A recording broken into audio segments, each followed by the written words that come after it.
Видеоока «Аносплав» находится в Национальной галерее Республики Коми. Здесь я познакомился с Артуром. Да? Артур? Артур, меня, да. Так, и он общается с Юрием Филипповским. Будьте добры, вот те некоторые слова, которые вы произносили ранее, еще раз.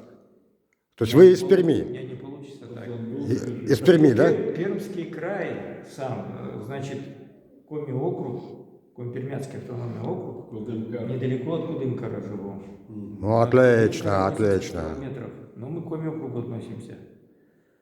Поселок Майкор. Так, а каким боком относитесь к Коми? Коми, в моем понимании, переводится так: к отцу матери идем.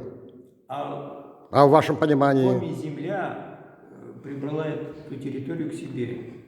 Вашу? Да.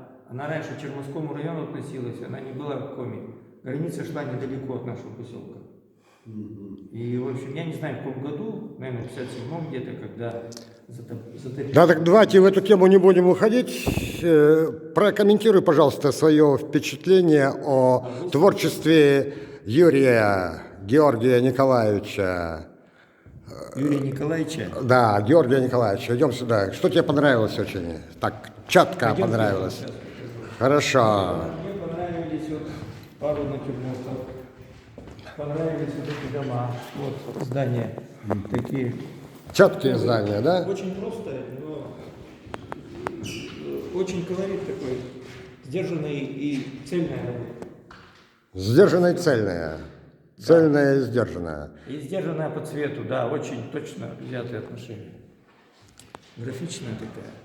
Так, еще что? Пойдемте. Ну что, ну вот это мне понравилась работа. Когда деревья были большими, видимо. Тут не дописали, кто как думает. Просто были. Когда были. До войны. Это Батумский ботанический сад. Я думал, это с головы вообще эмоции какие-то. Я что-то там писал, а потом дописал. Уже, конечно, здесь. Просто когда война в Грузии началась, и из Сухуми мигрелов выгнали, они приехали в Батуми, в Аджаре. Вот. А энергетический кризис. Электричества нет, ничего нет. Вот они ножовочку берут и бегут в ботанический сад, там воруют, рядом поселились в санатории, и дрова воруют. Мерзли. Жить-то надо. А там есть эвкалипты, толщина, вот я как... Вы как там жили, что ли? Да, жил. Жил, квартира была. До войны. 2008 года. А потом нас стали выжимать. Вот. И значит, такой вот толщины эвкалипта его не спилишь ножовкой.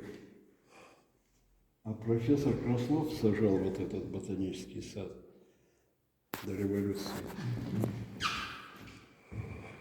Самый крутой объект, наверное, в Европе, в мире. Один из лучших ботанических садов. Толстые-то не спилишь, а тоненькие, они ведь тоже растут уже по 200 лет. Уже тоже, Всякие породы вообще. Да, порода-то разная. И Понятно. цены-то им тоже, она может вообще единственная там. Они взяли, спилили на дрова. Вот так вот. Техника, в общем, современная. Так.